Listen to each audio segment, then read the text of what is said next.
obispo que tan amablemente como siempre nos atiende. Monseñor, buen día formalmente, ¿cómo le va?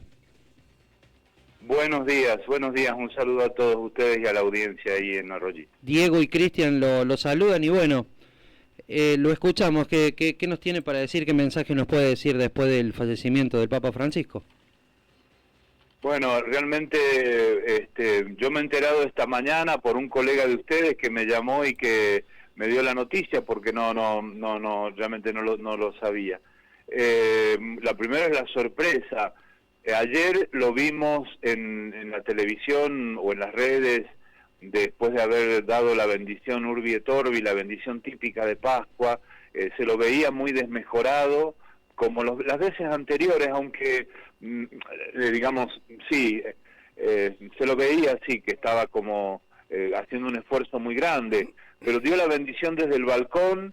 Había estado el día anterior en la basílica, recorriendo ahí, sorprendiendo a los peregrinos, y hizo un pequeño recorrido ayer por la plaza que estaba repleta de personas que habían ido a recibir la bendición pascual. Y bueno, creo que es una imagen muy bonita para quedarnos del Santo Padre Francisco, de lo que significa siempre el Papa, pero más él, un Papa en medio del pueblo, porque él se sintió siempre así, un hombre del pueblo que es puesto por Cristo en este servicio a la Iglesia, este servicio de unidad, y con el mensaje de la paz, porque el mensaje Urbi et Orbi ayer en el domingo de Pascua tuvo un capítulo muy importante sobre la paz en el mundo, que el contexto internacional es bastante difícil en este punto, ¿no? Bueno, y ahora todos nosotros como con un gran espíritu de familia, sentir la pérdida de esta figura importante, bueno, la oración, las misas. Justo estaba hablando con algún sacerdote de la diócesis para organizarnos un poquito para acompañar en estos días de duelo a todas nuestras comunidades cristianas. Sergio, buen día, ¿cómo le va? Cristian lo saluda desde acá, OK FM.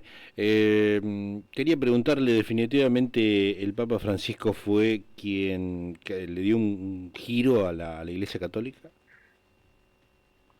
En muchos aspectos sí.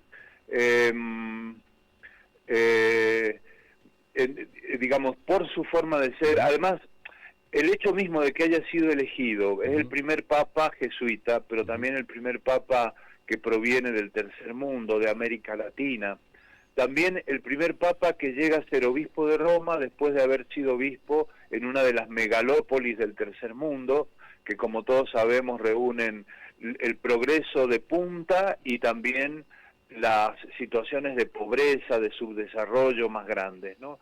Eso da a quien es obispo, pastor en una realidad así, una mirada especial, que es lo que él llevó a Roma. Y creo que todo lo que de reforma, incluso de vendaval de reforma, Francisco ha puesto en marcha en la Iglesia, tiene que ver con ese sentido profundo de decir, el Evangelio tiene que llegar a todos. Hay una frase famosa que él dijo la última vez que estuvo en Lisboa para la Jornada Mundial de los Jóvenes, y él dice, el Evangelio es para todos, la Iglesia tiene que estar abierta a todos. Y lo repitió 3 veces, todos, todos, todos. Esa apertura desde el corazón del Evangelio, creo que es lo que ha puesto en marcha reformas en varios capítulos, que van desde la simplicidad en la forma de aparecer en público, como lo vimos aquel 13 de marzo de 2013, hasta el abrir las puertas allí donde parecían cerradas en muchos capítulos de la vida de la Iglesia, su cercanía con los presos.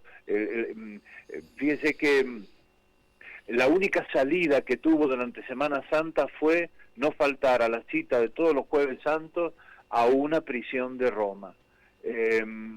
Como diciendo, cumpliendo el mandato de Cristo, estuve preso y me fuiste a visitar. Hay como una clave de lectura muy importante de la misión del Papa. Las periferias, los que están lejos, los que se sienten alejados de la Iglesia, los que son descartados por el mundo, los más pobres, etcétera. Hay muchos de estos capítulos que hablan de de pasos dados que no se podrán volver para atrás, ¿no? Bien, y como obispo, ¿usted cree que esta obra debe tener continuidad? Sí, por supuesto, porque es un poco la vida de la Iglesia, es la misma fe que hemos recibido de los apóstoles, y la Iglesia es un organismo vivo. Eso lo dijo el Papa Benedicto cuando ya había renunciado y ya comenzaban a reunirse los cardenales para elegir a su sucesor, que fue finalmente Bergoglio Francisco. Él dice, acá entre ustedes está quien me va a suceder, el próximo Papa le doy mi obediencia. Y citando a Pío XII, él decía, la Iglesia es un organismo vivo que crece en el tiempo, y crece como crece todo, hay una continuidad profunda. En la discontinuidad hay cosas que cambian porque son accesorias, porque comprendemos que son secundarias, pero lo sustancial se va a mantener como se ha mantenido. Hay un hilo rojo que atraviesa todo este último tiempo y pasa por el corazón y el rostro de cada uno de los papas del Concilio Vaticano II a nuestros días, Juan XXIII, Pablo VI, Juan Pablo II, obviamente el Juan Pablo I estuvo un mes, que es la confesión de Jesucristo en medio de un mundo que se transforma, que cambia, en unas comunidades cristianas que al menos en el occidente cristiano, países como el nuestro, se reducen por distintos motivos, pero el espíritu misionero tiene que seguir adelante. Yo creo que veremos quién es elegido, si es nuevamente un europeo, si los cardenales optan por un papa venido también de otra de las regiones, como puede ser Asia o África, y dará su tono particular al ministerio papal, como lo dio el polaco Wojtyła cuando fue elegido en el 78, después el alemán Ratzinger y el argentino Bergoglio, nuestro Francisco, ¿no? Obispo, ¿usted tuvo oportunidad de conocerlo como papa a Francisco? Sí, a mí como papa y como obispo. O sea, a mí me eligieron obispo en 2008 y el arzobispo de Buenos Aires. Sí. Después yo estaba en Roma cuando me vino unos días antes que lo eligieran y lo vi en Roma. Y la última vez que lo vi fue en enero pasado, que yo viajé a Italia y fui a la audiencia, una de las poquísimas audiencias, creo que fue 5 o 6 de enero, no, 6 de enero no, porque era 7 u 8 de enero. El primer miércoles de enero, el 14 de enero, de febrero ya lo internaron y bueno, lo vi muy chiquito, muy ya con el efecto del corticoide sobre su cuerpo, pero bueno, le llevé el saludo de la diócesis y él me agradeció y me bendijo, sí. Y había visto la última vez anterior en la visita que hicimos todos los obispos de Argentina en 2019. Y hablando de... Sí, lo he visto. Y hablando de visita, ¿usted piensa ir, tiene la obligación de ir ahora después del fallecimiento? No tenemos la obligación, solo los cardenales, así que tendrá que ir el cardenal Rossi de Córdoba, tendrá que ir si puede a las exequias y después para la elección del nuevo Papa. Pero no, los obispos no tenemos la obligación y yo tampoco iría, porque Bien. Ahora sí, lo que se hace en cada diócesis, justo hablaba con un sacerdote esta mañana, que es el encargado un poco de la liturgia, que cuando se define en Roma la misa de exequias del Papa, nosotros tendremos que hacer una misa exequial también en la catedral por el Papa, y en estos días seguramente en todas las parroquias, en todos los lugares, habrá misa por el descanso eterno del Papa, ¿no? ¿Que eso podría ser hoy o mañana? ¿O en estos días? ¿Cuántos días son? ¿Cómo? En estos días, son 9 días hasta digamos que de duelo por el Papa, o sea que hay que calcular, será martes, miércoles de la semana que viene, las exequias del Papa, y después hay un periodo para que se reúnan los cardenales, discutan entre ellos, y después será el cónclave de elección del nuevo Papa. O sea que podemos hablar de que en 2 semanas podemos tener cónclave recién. Sí.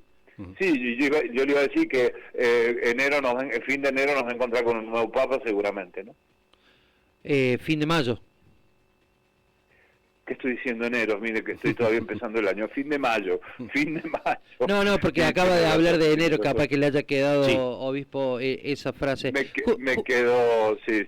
Y después, yo le quería preguntar con la parte religiosa ahora del funeral. Después de estos 9 días de duelo, empieza, sí, disculpe si se dice así, el velorio, o durante estos 9 días de No, duelo se hace? No, ¿Cómo son los pasos a seguir? durante estos 9 días. Normalmente el Papa es bajado un tiempo a la Basílica para la veneración de los fieles. Sí.